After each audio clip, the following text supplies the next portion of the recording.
ओम नमो भगवते वासुदेवाय। ओम नमो भगवते वासुदेवाय। ओम नमो भगवते वासुदेवाय। नारायणो नमस्कृत्यं नरं चैव नरोत्तमं देवीं सरस्वतीं व्यासं ततो जयमुदीरनष्टप्रायशबद्रश्नित्यं भागवत सेवया भगवती उत्तमश्लोके भक्तिर्भयतिनशुमं करोति वाचालभङ्गुं लङ्घयते गिर्मेत्कृपतमहं वन्दे श्रीगुरुदीनतारिणं परमानन्दमाधव श्रीचैतन्य ईश्वरम्। ओम अज्ञानतिमिरन्धस्य ज्ञानाग्निशलाकया चक्षुर्मीलितं तस्मै श्रीगुरुवे नमः। नमो विष्णुपदे कृष्ण प्रसन्न श्रीमती पता स्वामी नमो तुर्पनिखिलमगारोतमतानगरगरामदारि नमो विष्णुपदे कृष्ण प्रसन्न श्रीमती भक्तिवेदांत स्वामी नमः नमस्ते सरस्वती देवी गौरवानुचार्य स्वामी भाषादेशधारिणी जय श्री कृष्ण जगन्नाथ प्रभु नित्यानंद श्री अद्वैत गदाधर शिवासादि गौर भक्तवृंद हरे कृष्ण कृष्ण कृष्ण हरे हरे हरे राम राम राम हरे हरे हरे कृष्ण जय श्री प्रभुपाद जय श्री गुरुदेव। ஸோ பகவத்கீதை முதல் அத்தியாயம் படைகளை கவனித்தல். ஸோ இதில் வந்து நம்ம 27 ஸ்லோகங்கள் ஆல்ரெடி நம்ம வந்து முடிச்சிருக்கோம். ஸோ இப்போ நம்ம வந்து 28வது ஸ்லோகத்திலிருந்து பார்க்கலாம்.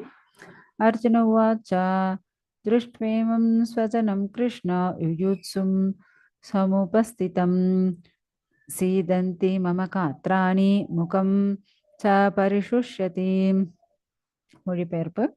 அர்ஜுனன் கூறினார், எனது அன்பு கிருஷ்ணரே, போரிடும் உணர்வுடன் என் முன் கூடியுள்ள எனது நண்பர்களையும் உறவினர்களையும் கண்டு என் உடல் அங்கங்கள் நடுங்கி வாய் உலர்வதை உணர்கிறேன். ஏன்னா இங்க அர்ஜுனனுடைய மனநிலை எப்படி இருக்கு அப்படின்னுட்டு நம்ம இந்த அத்தியாயத்துல இந்த ஸ்லோகத்துல நம்ம வந்து பார்க்கலாம். ஏன்னா அர்ஜுனனுக்கு என்ன ஆகுது அப்படின்னா, எதிர நின்று இருக்கவா எல்லாம் யாரு? நண்பர்கள், உறவினர்கள் இல்லையா? ஸோ அதனால ஏன்னா மாமா அக்கள் ஆகட்டும், மைத்துனர்கள், மகன்கள், பேரன்கள், நண்பர்கள் அப்படின்னுட்டு எல்லாரும் இருக்காங்க. ஏன்னா இங்க வந்து அர்ஜுனனுக்கு அதாவது ரொம்ப நல்ல குணம் இருக்கு அவருக்கு, ரொம்ப நல்ல குணம், தெய்வீக குணம். அது இல்லாம அவர் பக்தர். ஸோ அதனாலதான் அவரால் என்ன பண்ண முடியல, இவ்வளவு பேரை கொன்னுட்டு அதுக்கப்புறம் நம்ம எப்படி வாழ முடியும் அப்படின்ட்டு அவர் வந்து ரொம்ப யோசிக்கிறாரு. அதனால அவங்க எல்லாம் கொண்டுட்டு நாம் எப்படி வாழறது அப்படின்னு அந்த ஒரு இரக்க குணம். ஸோ அந்த இரக்க குணம் இங்க வந்து அர்ஜுனுடைய இரக்க குணம் நமக்கு வந்து தெரியுது. ஏன்னா மரணம்ன்றது எல்லாருக்கும் ஒரு நாள் வந்தே தீரும். அது வந்து எல்லாருக்கும் தெரிஞ்சதுதான். ஆனாலும் போருன்னு வரும்போது நாமளா ஒருத்தரை கொல்றதா, இப்ப வயசாகி இறக்குறதுக்கும் கொலை பண்றதுக்கும் இல்ல தற்கொலை நடக்கிற இதெல்லாம் வந்து ஒரு கஷ்டமான விஷயம் இல்லையா? வயசாகி இறந்தா ஓகே, வயசாயிடுச்சுப்பா போயிட்டாங்க அப்படின்ட்டு சொல்லலாம் இல்லையா?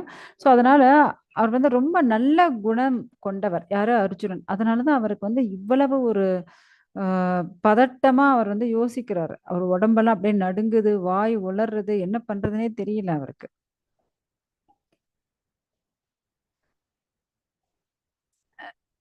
ஆக்சுவலா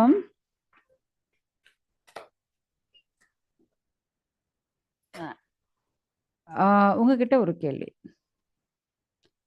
கீதாச்சாரம் ஆக்சுவலா கிருஷ்ணர் வந்து நமக்கே ஃபுல் பகவத்கீதையில கிருஷ்ணருடைய உபதேசம் என்ன அப்படின்னு யாராவது உங்களை கேள்வி கேட்டாங்க அப்படின்னா நீங்க என்ன சொல்வீங்க?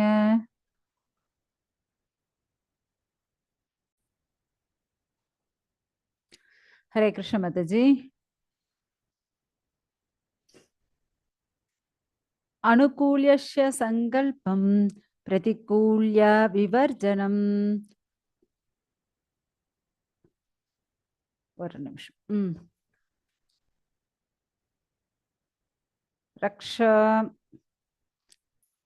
ரக்ஷயதி தி விஸ்வாசோம் கோப்திரித்வே வாரணம் ததா ஆத்மா நிஷேப கார்பண்யே ஷட்விதா சரணாகதி. வைஷ்ணவ தந்திரம் ஜீவனாமிருதம். ஓகேங்களா? ஸோ இது வந்து கிருஷ்ணருடைய சாரமாக ஆச்சாரியர்களால் ஒத்துக்கொள்ளப்பட்ட.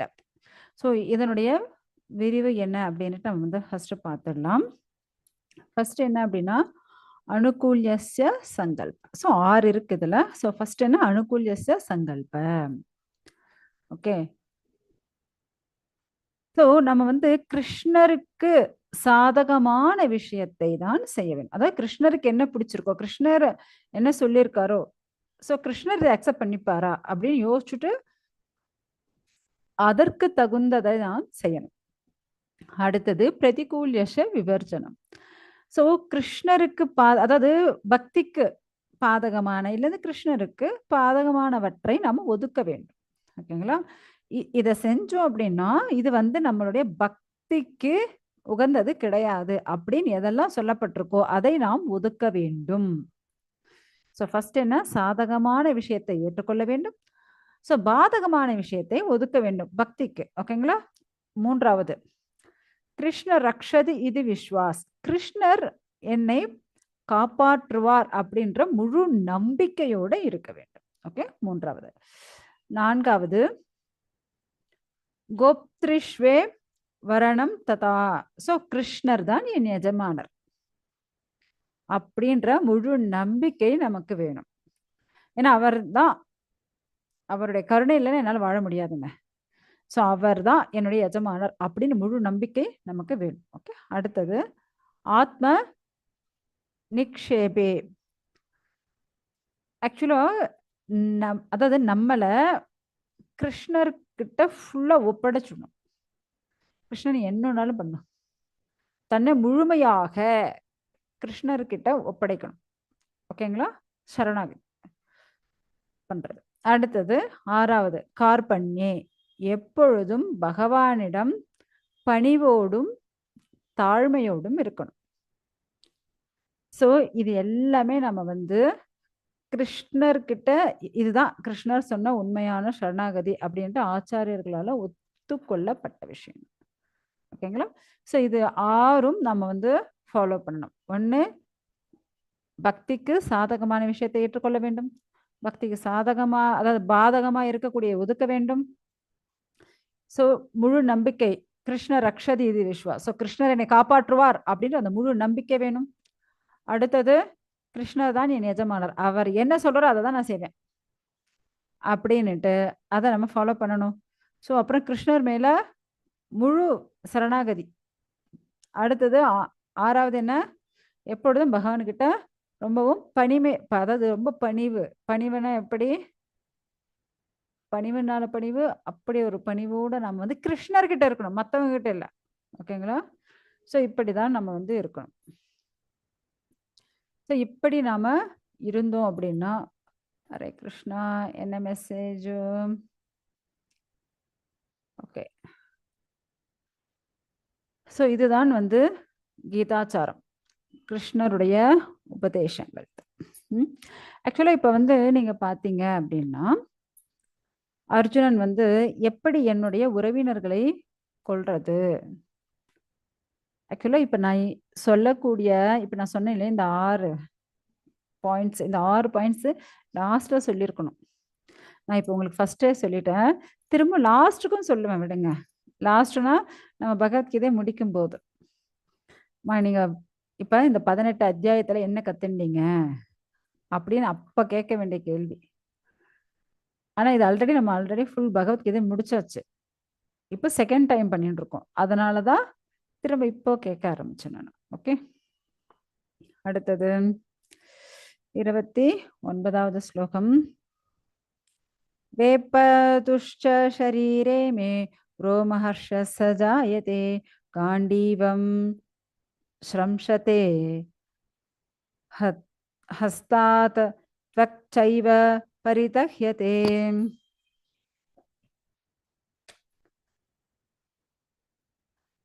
ஸோ இங்க வந்து அர்ஜுனனுடைய மனநிலை, அவருக்கு இப்ப என்னென்ன அறிகுறிகள் அததான் இப்ப சொல்லிட்டு இருக்காங்க. ஸோ இப்ப அர்ஜுனன் என்ன சொல்லிட்டு இருக்காரு அப்படின்னா, என் உடல் முழுவதும் நடுங்குகின்றது, மயிர்கூர் செரிகின்றது, என் வில்லான காண்டீவம் கையில் இருந்து நழுவுகின்றது, தோல் எரிகின்றது. ஸோ ஆக்சுவலா இதெல்லாம் என்ன அப்படின்னா மன அழுத்தம்னு சொல்லுவாங்க இல்லையா, மன அழுத்தத்திற்கான அறிகுறிகள் இதெல்லாம். அப்போ அவர் எவ்வளவு மன அழுத்தத்தோடு இருக்காரு பாருங்க. ஏன்னா உடம்பு நடுங்குது, மயிர்கூர் செரியுது. ஸோ இதெல்லாம் அதற்கான விஷயங்கள் தான். கை நடுங்குது, அதாவது காண்டீவத்தை இல்லையே பிடிக்க முடியல. வெள்ளையே பிடிக்க முடியல, எப்படி அவர் அம்பு விடுவார்? எப்படி சண்டை போடுவார்? தோலெல்லாம் எரியுது அப்படின்னு சொல்லிட்டு இருக்காரு. ஏன்னா இப்ப அவருக்கு எதையும் பண்றதுக்கு முடியல, அவ்வளவு பொறுமை இல்லாம போயாச்சு. ஸோ இது எல்லாத்துக்கும் காரணம்னா மன அழுத்தம். ஏன்னா ஹிருதயம் அவ்வளோ பதைக்குது, அதனாலதான் உடம்புல இவ்வளோ விஷயங்கள் நடந்துட்டு இருக்கு.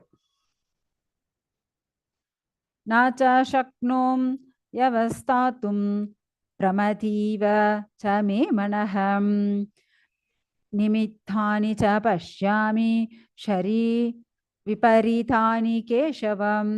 ஸோ நமக்கு வந்து நிறைய இடங்கள் வந்து பகவானுடைய நாமங்கள் வந்து சொல்லப்படுறது.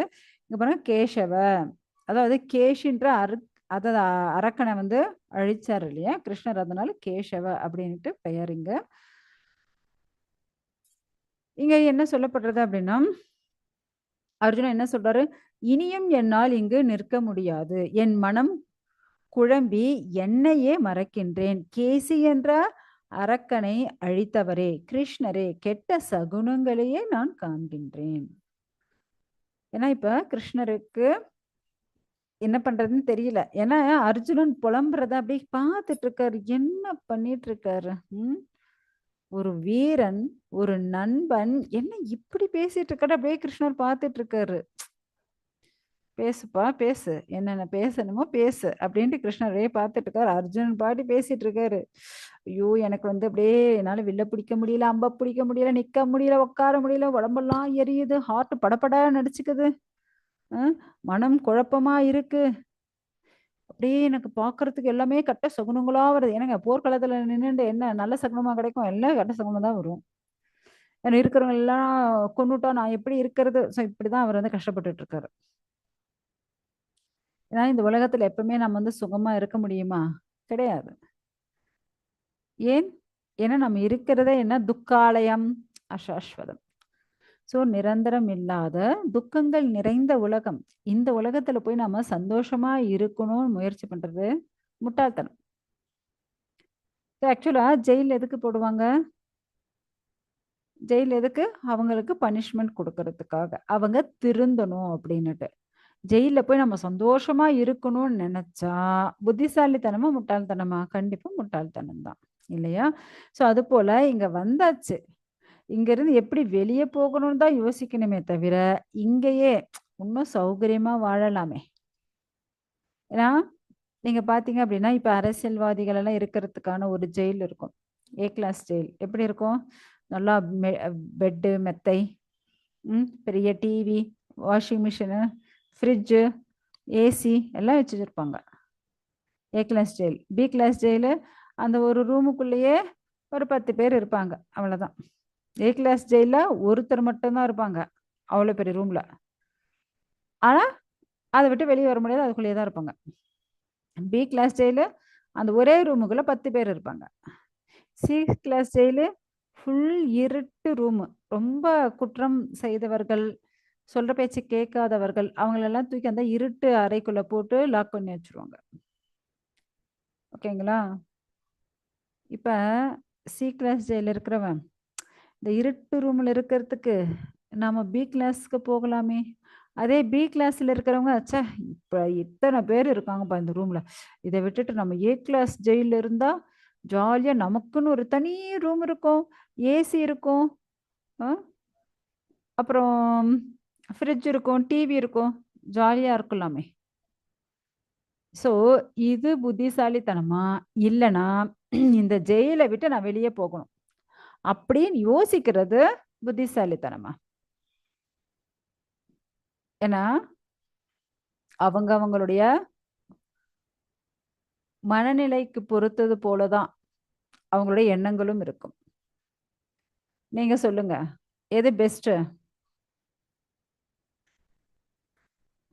வெளியே வரணும்னு நினைக்கிறது. ஜெயிலை விட்டு வெளியே வரணும்.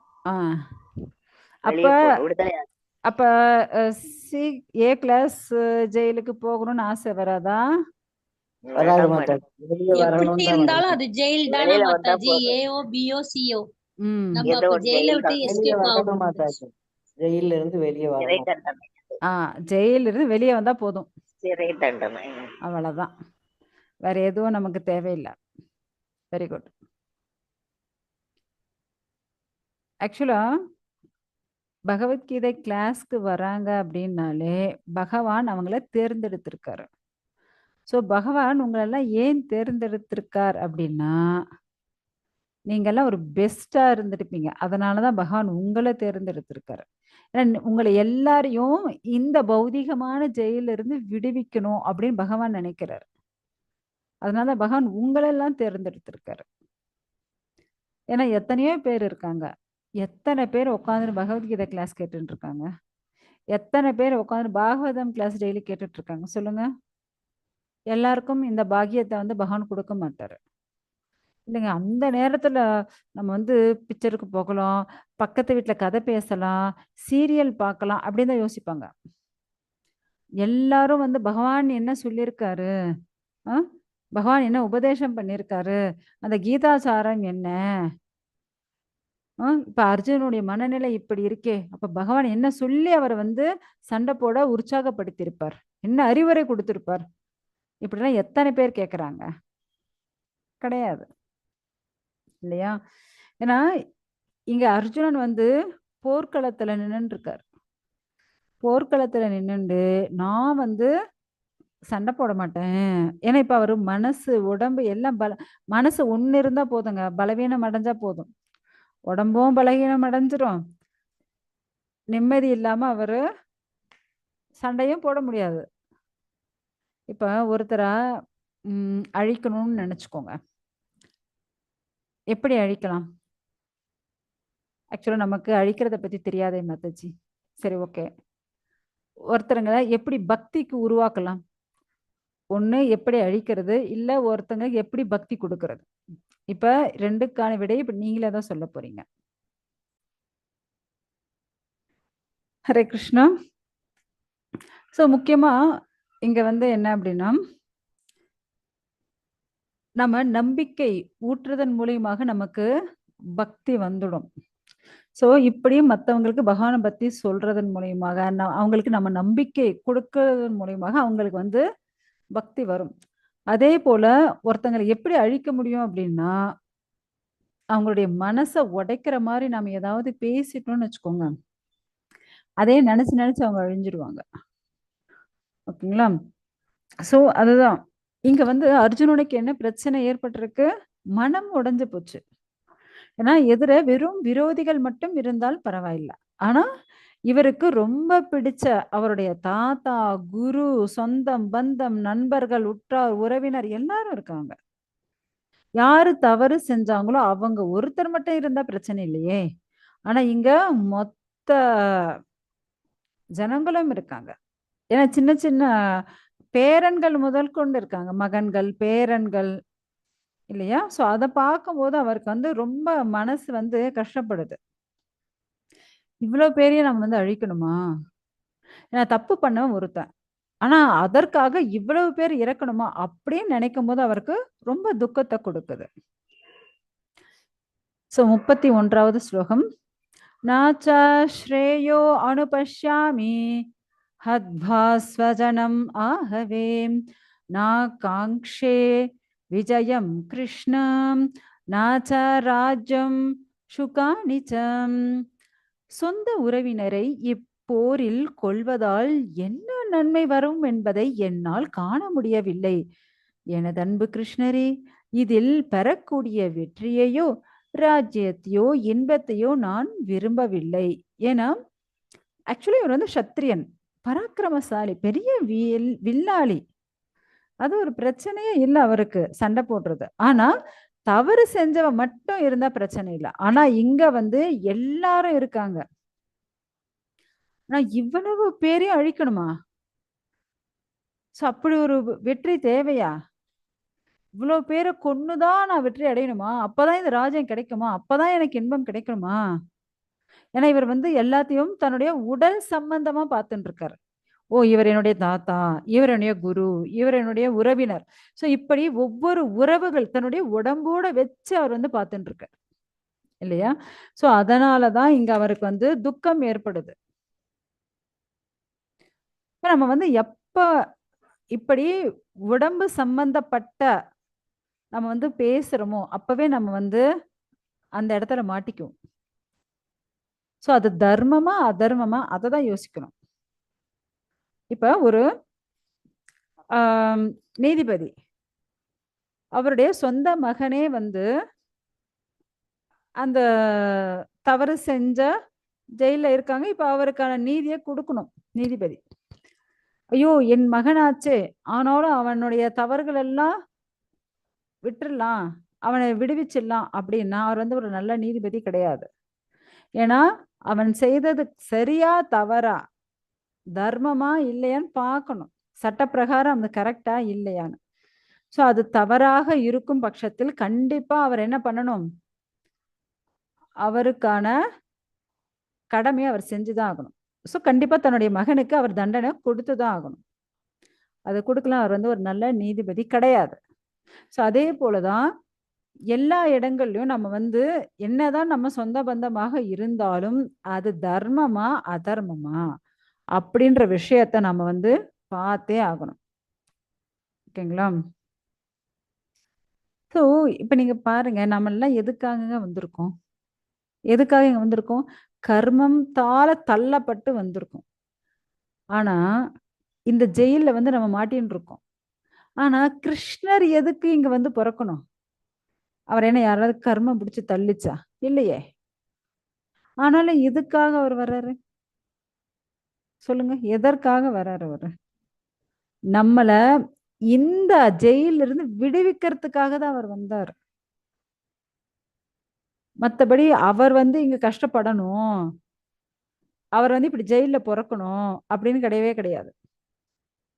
நம்மெல்லாம் நம்மளுடைய அப்பா அம்மா பேச்சை எந்த வயசுல கேட்டிருப்போம்? நம்ம பிறந்த உடனே அம்மா அப்பா பேச்சை கேட்போம், ஒண்ணுமே தெரியாது, வேன்னு கத்தின்னு கிடப்போம் இல்லையா? ஆனா கிருஷ்ணர் பிறந்த உடனே அவங்க அம்மா அப்பா பேச்சை கேட்கிறார். ஏன்னா கிருஷ்ணர் பிறக்கும் போதே நம்மளை போல பிறக்கல.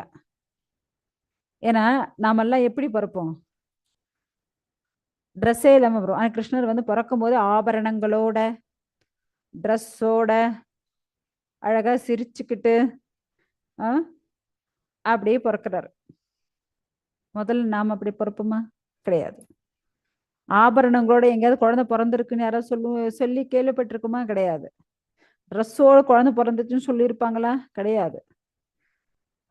அதே போல கிருஷ்ணர் சங்கு சக்கர கதாபத்மாவோட டிங்க நிக்கிறாரு.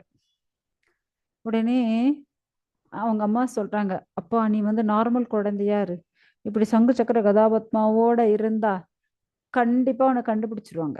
ஓகே அப்படின்னு டக்குன்னு அவர் வந்து நார்மல் குழந்தைய மாறியாச்சு. சங்கு சக்கர கதாபத்மா 4 கையெல்லாம் மறைச்சிட்டு அழகா 2 கை குழந்தையோட அப்படியே படுத்துட்டார். நம்மெல்லாம் இவ்வளவு வயசானாலும் அம்மா சொல்ற பேச்சை கேட்கறது இல்ல. ஆனா கிருஷ்ணர் பாருங்க பிறந்த உடனே கேட்கிறார். ஆக்சுவலா கிருஷ்ணர் இங்க வந்து இவ்வளவு கஷ்டப்படணும்னு அவசியமே கிடையாது. அவர் ஏன் வந்து ஜெயில பிறக்கணும்? எதுக்காக ஒவ்வொரு அசுரனையா அழிக்கணும்? எதுக்கு கம்சனை அழிக்கணும்? எதுக்கு அந்த கோழையாப்பிடம் யானையை அழிக்கணும்? எதற்காக இப்படி துவாரகையில எடுத்துட்டு போய் தன்னுடைய மக்களை வைக்கணும்? எதற்காக இப்படி அர்ஜுனன் கிட்ட கீதா உபதேசத்தை சொல்லணும்? பகவத்கீதை எதற்காக சொல்லணும் சொல்லுங்க? எல்லாமே என்ன? நம்மளுடைய நன்மைக்காக தான்.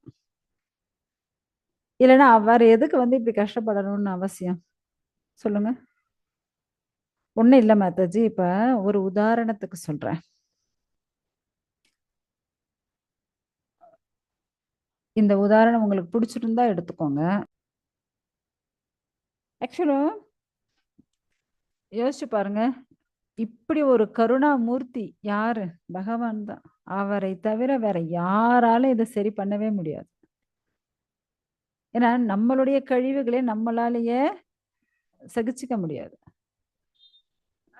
ஆனா இவ்வளவு கலீஜ் இந்த பௌதிக உலகம், அவ்வளவு கஷ்டமான விஷயங்கள் இங்க இருக்கு, கொஞ்சம் கூட நல்லதே கிடையாது, அப்படி ஒரு சாக்கடையா இருக்கு. ஆனா அங்கேயும் இறங்கி அதையும் கிளீன் பண்ணணும்னு நினைக்கிறாரு பாருங்க, அவர் தான் பகவான். சோ இப்படி இந்த ஜெயிலையும் வந்து அதே ஜெயில பாருங்க, நாமெல்லாம் இருக்கிறது ஜெயிலு அப்படின்னுட்டு பகவானே ஜெயில பிறந்தார். நீங்க எல்லாமே ஜெயில தான்ப்பா இருக்கீங்க, உங்களையும் நான் விடுவிக்கிறதுக்காக தான் நானே வந்து ஜெயில பிறந்திருக்கேன் அப்படின்னுட்டு பகவானே சொல்லிட்டு இருக்காரு. ஸோ ஒரு முறை என்னாச்சு, இது ஆல்ரெடி சொல்லியிருக்கேன்னு நினைக்கிறேன். ஸோ ஒரு குழந்தைங்க 4 குழந்தைங்க என்ன பண்றாங்க, இந்த உருளின்னு சொல்லுவாங்க இல்லையா, அந்த உருளியில ஆஹ் அது என்னது, அந்த சில சீட்ஸ் விதைகள் போட்டு வச்சிருப்பாங்க. ஸோ அதுக்குள்ள சில பேர் வேண்டுதல் பகவான்கிட்ட, கிருஷ்ணர் கோவில் அது, ஸோ வேண்டிக்கிட்டு அங்க காசெல்லாம் போட்டிருப்பாங்க. இந்த 4 குழந்தைகள் என்ன பண்ணுவாங்க, அந்த உருளிக்குள்ள அப்படியே கையை விட்டு இருக்கிற அதாவது எது கிடைக்குதோ காசு அதை எடுத்துட்டு போய் 5 பழம் வாங்குவாங்க. அதுல முதல்ல எடுத்துமே ஒரு பழத்தை கிருஷ்ணர்கிட்ட வச்சிருவாங்க. கிருஷ்ணா இந்தா உன் பங்கு. மீதி 4 பழத்தை இவங்க 4 பேர் ஒன்னொன்னு சாப்பிட்டு ஸ்கூலுக்கு ஓடிடுவாங்க. இப்படியே கொஞ்ச நாள் பண்ணிட்டு இருந்தாங்க. ஒரு நாள் இவங்க போய் அதே போல அந்த உருளில அந்த விதைகள் இருக்கட்டும், அந்த உருளிக்குள்ள கையை விட்டு காசு எடுக்கும்போது டக்குன்னு அந்த கோவில் மேலாளர் வந்து பிடிச்சாச்சு. குழந்தைங்களாம் என்ன பண்றீங்க, என்னது இது, உள்ள இருந்து எது காசு எடுக்கிறீங்க அப்படின்னுட்டு. ஐயோ இல்ல இல்ல, நாங்க வந்து ஸ்கூல் படிக்கிறோம், எங்களுக்கு ரொம்ப பசிக்குது, அதனால பழம் சாப்பிட்டுட்டு போலான்னுட்டு இருந்து காசு எடுத்தோம். தப்பா இல்லையா? ஆமா தப்புதான். சாமி அதாவது கோவில் வந்து இப்படி எல்லாம் திருடக்கூடாது இல்லையா? சோ அதனால உங்களுக்கு நான் வந்து பனிஷ்மெண்ட் கொடுக்க போறேன். ஏன்னா அந்த குழந்தைங்க இருக்கிறதே ஒரு 8, 9 வயசு குழந்தைங்க தான் அதுங்க. ஓ, கோவில 10 முறை சுத்துவாங்க அப்படின்னுட்டாரு. சரின்ட்டு இந்த குழந்தைங்க வந்து 4 பேர் அப்படியே கோவில சுத்துறாங்க. சுத்தும் போது பார்த்தா 5 குழந்தைங்கலாம் சுத்திட்டு இருக்கு. என்னடா இது, நம்ம 4 குழந்தைங்க தான் அனுப்பணும், இது நான் 5 குழந்தையா சுத்திட்டு இருக்குன்னு அப்படியே பாக்குறாரு. இந்த 4 குழந்தைங்க முதல்ல ஓடிட்டு இருக்கு, முன்னாடி பின்னாடி ஒண்ணு 5ஆவது குழந்தை ஓடிட்டு இருக்கு. அதை பிடிச்சாரு. தம்பி நீ யாரு? அந்த 4 குழந்தைங்க தான் திருடினாங்க, அதனால அவங்கள நான் பிடிச்சேன், பனிஷ்மெண்ட் கொடுத்துருக்கேன். நீ என்னதுக்கு அவங்க கூட போய் சுத்திட்டு இருக்க, கோவில் எதுக்கு நீ சுத்திட்டு இருக்க அப்படின்ட்டு. அட நான் தாங்க கிருஷ்ணரு. என்ன கிருஷ்ணனா? ஆமா. அந்த குழந்தைங்க டெய்லி பணத்தை எடுப்பாங்க, போய் 5 பழம் வாங்குவாங்க, ஒரு பழத்தை எனக்கு தான் எடுத்து வந்து வச்சிருவாங்க. ஸோ மீதி 4 பழத்தை அவங்க சாப்பிட்டுட்டு ஸ்கூலுக்கு போயிடுவாங்க. ஆனாலும் டெய்லி ஒரு பழம் எனக்கு வச்சாங்கல்ல, இப்ப நீங்க கொடுத்த பனிஷ்மெண்ட்லயும் அதுலயும் எனக்கு பங்கு இருக்குல்ல, அதனாலதான் நானே என் கோவில சுத்திட்டு இருக்கேன் எங்க இந்த பசங்களோட சேர்ந்து அப்படின்னுட்டு கிருஷ்ணன் சொன்னாராம். அவருக்கு தூக்கி வாரி போட்டுச்சு. சோ சுத்திட்டு நேரா கருவறைக்குள்ள அந்த குழந்தை ஓடியே போயிட்டு அப்படியே விக்கிரகத்துக்குள்ள மாயமாயிடுச்சு. சோ இப்படி கிருஷ்ணர் வந்து சாமானிய மனிதர்களுக்கு சாமானியவராக, சோ யார் யார் எந்த மனநிலையில பகவானை வந்து பாக்குறாங்களோ, எதிர்பார்க்கறாங்களோ, இல்ல எப்படி விரும்புறாங்களோ அதற்கு தகுந்த போல பகவான் வந்து அவங்களுக்கு அனுகிரகம் கொடுக்கிறார். சோ நம்ம வந்து ரொம்ப எப்படி சொல்றது, ரொம்ப क्रूரமான மனதோட இருக்கக்கூடாது. ரொம்ப அன்போட, பிரியமா, எப்படி ஒரு குழந்தைகளுடைய மனநிலை. ஏன்னா இப்ப குழந்தைங்களுக்கு நீங்க பாத்தீங்கன்னு வச்சுக்கோங்க, மான அவமானம் தெரியாது. இப்ப சண்டை போட்டுக்கும், அதுக்கப்புறம் வந்து கூடி திரும்ப விளையாட ஆரம்பிச்சிருங்க. ஆனா குழந்தைங்க சண்டைக்கெல்லாம் நாம போனோம்னு வச்சுக்கோங்க, நாமளும் அவங்களும் பெரிய விரோதியா மாறிடுவோம். ஆனா குழந்தைங்க சண்டைக்கெல்லாம் அதெல்லாம் நம்ம வந்து நடுவுல போகவே கூடாது. அதுபோல நம்ம வந்து ரொம்ப சுலபமானவர்களாக இருக்கணும். ரொம்ப போட்டி, பொறாமை, காம, குரோத, மோக, மதம், ஆச்சரியங்கள்லாம் இருக்கவே கூடாது. பகவானே நீ என்ன செய்றியோ அதெல்லாம் ஓகே. பகவான் இல்லைன்னு வச்சுக்கோங்க, நம்ம வாழ்க்கை என்ன அப்படின்னா ஒரு 0 தான். பகவான் நமக்கு முன்னாடி, நம்ம கிருஷ்ணரை முன்னாடி வச்சா மட்டும்தான், ஏன்னா கிருஷ்ணர் தான் 1, அப்பதான் இந்த 0க்கே மதிப்பு. சோ இல்லைன்னு வச்சுக்கோங்க, கோமதி வெறும் 0 தான். அங்க எப்ப கிருஷ்ணரை முன்ன வைக்கிறாங்களோ அப்பதான் அது என்ன ஆகுது, அதற்கான மதிப்பே வரும். அது 10ஆ இருக்கலாம், 100ஆ இருக்கலாம், 1000ஆ இருக்கலாம், எத்தனை சைஃபர்னாலும் 0 0 போட்டுட்டே இருக்கலாம், பிரச்சனை இல்லை. ஆனா அங்க 1 இருந்தாதான் அதுக்கு மதிப்பு. அது போல நம்ம வாழ்க்கையில கிருஷ்ணர் இருந்தா மட்டும்தான் நமக்கு மதிப்பு. கிருஷ்ணர் இல்லைன்னு வச்சுக்கோங்க, நம்ம வாழ்க்கையே 0 தான். ஓகேங்களா? ஸோ அதனால எல்லாரும் வந்து இந்த தாமோதர மாசத்துல டெய்லி எல்லாரும் விளக்கு காட்டுங்க, அதிகமாக நாம ஜபம் பண்ணுங்க. ஓகேங்களா? ஸோ எல்லாரும் எவ்வளோ விளக்கு காட்டுறீங்க என்ன அப்படின்னுட்டு கவுண்டிங் எனக்கு மாத கடைசியில் எனக்கு கொடுங்க. ஓகேங்களா? ஏதாவது கேள்விகள் இருந்தால் கேட்கலாம். ஏன்னா எனக்கு இப்போ ப்ரோக்ராம் ஒன்று இருக்கு.